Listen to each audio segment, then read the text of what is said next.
弟兄姊妹平安，今天是2021年的12月28号。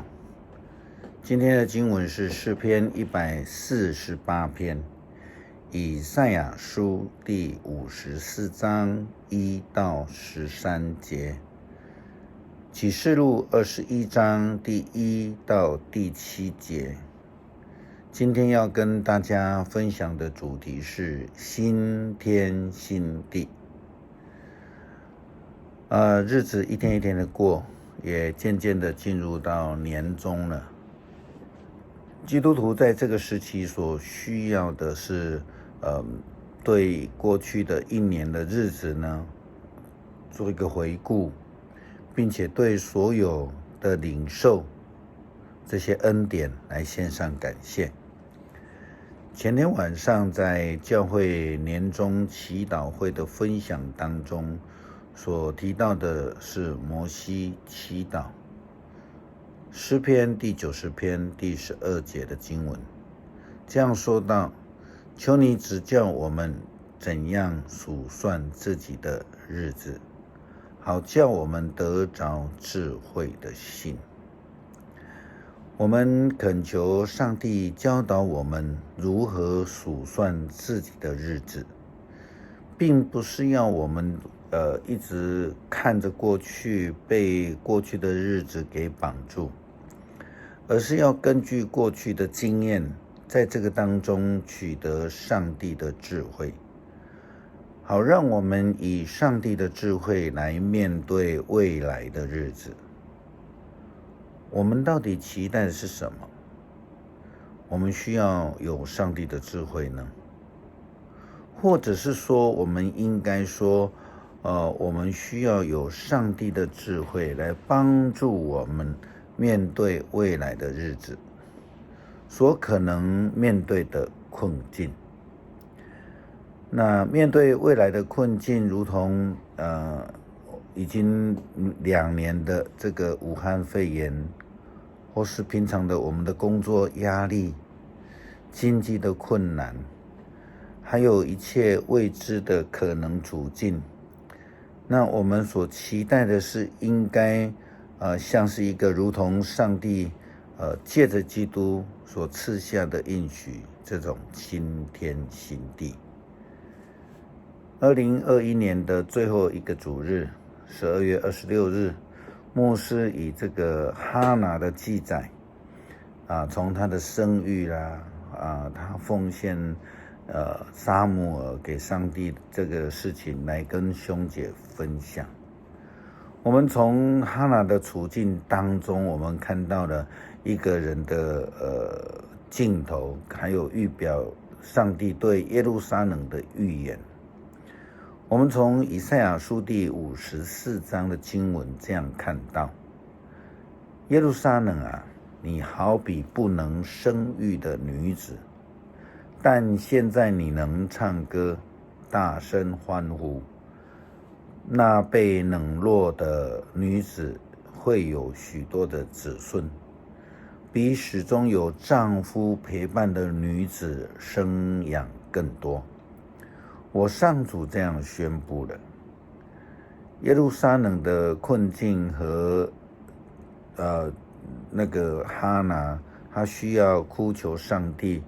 或是跟撒来一样，必须依靠上帝的恩典赐福来成就，使他们能够得到孩子又借以突破他们没有孩子的困境。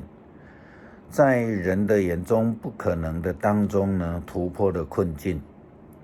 如同上帝也借着以赛亚先知对以色列人所说的话，也在对我们说的话：要扩张你居住的帐篷，拉长帐篷的绳子，坚固你的橛子，要向左右扩张你的领土。虽然国土在异族之下在占领了，你的人民仍要回归故土。荒芜的城镇将要人烟稠密，不要害怕，你也不再羞愧，更不要受委屈。你要忘记少妇时期的羞愧，不再记得寡妇的寂寞。如同启示录21章也这样子告诉我们，我们听见有大声音从宝座上下来，说上帝的家在人间，他要和人住在一起，而他们做他的子民。上帝要亲自与他们同在，同做他们的上帝。他要擦干他们每一滴的眼泪，不再有死亡，也不再有悲伤、哭泣或痛苦。以往的事都已经过去了。这是上帝的应许，透过旧约先知的预言，透过新约约翰的启示，都告诉了我们，我们将要在上帝的应许之下得到他的保守，并将我们的困境化为顺境，让我们能够进入他所为我们预备的蒙福之境。我们想一想，基督徒和所有的人一样，其实都可以得到这个保守的应许，但是有一个条件，就是只要我们愿意接受。这个呢，就如同约翰福音第3章16节的经文所告诉我们的，叫一切信他的人不至灭亡，反得永生。这个新天新地是上帝的应许，也是要赐给所有信靠他的人的。以赛亚先知这样说道：你的创造主是你的丈夫，他的名是上主万军的统帅。以色列神圣的上帝是你的救赎者，他统辖全世界。上帝透过先知以赛亚又说道：上主说，耶路撒冷啊，你这忧患无助的城啊，没有人来安慰你。我要用彩色的石头奠立你的基石，用宝石重建你的根基。我要用红宝石建造你的楼台，用闪亮发光的石头做城门，四围的墙都镶满了珠宝。我要亲自教导你的人民，赐给他们繁荣和平安。这个新天新地是建立在人与上帝的关系上面，因为圣经启示录这样子告诉我们。他又对我说：成了，我是阿尔法，我是欧米伽，是开始也是终结。我要把生命的泉水白白的赐给口渴的人喝。得胜的人可以领受这一些，就是我要做他们的上帝，他要做我的儿子。我们一起来读诗篇148篇。要赞美上主，你们要从天上颂赞上主，要在高天颂赞他，他的众天使啊，你们要颂赞他，他的众天军啊，你们要颂赞他，太阳啊，月亮啊，要颂赞他，闪耀的星辰啊，要颂赞他，天上的诸天啊，要颂赞他，天上的众水啊，要颂赞他。愿万国都颂赞上主的名，他一命令，一切就造就，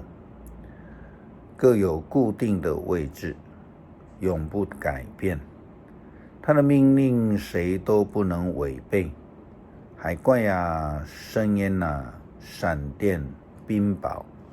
雪和云雾啊，遵行命令的大风啊，要从地上颂赞上主。大山小山啊，果树森林啊，野兽牲畜啊，昆虫飞禽啊，你们都要颂赞他。君王啊，万民啊，公侯啊，一切掌权者，少年人啊，少女啊，老年人啊，孩童啊，你们都要颂赞他。愿他们都颂赞上主的名，唯有他的名被尊崇，他的荣耀超越天地。他使他的名强盛，因此他忠贞的子民以色列，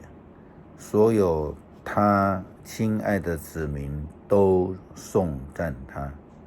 要赞美上主。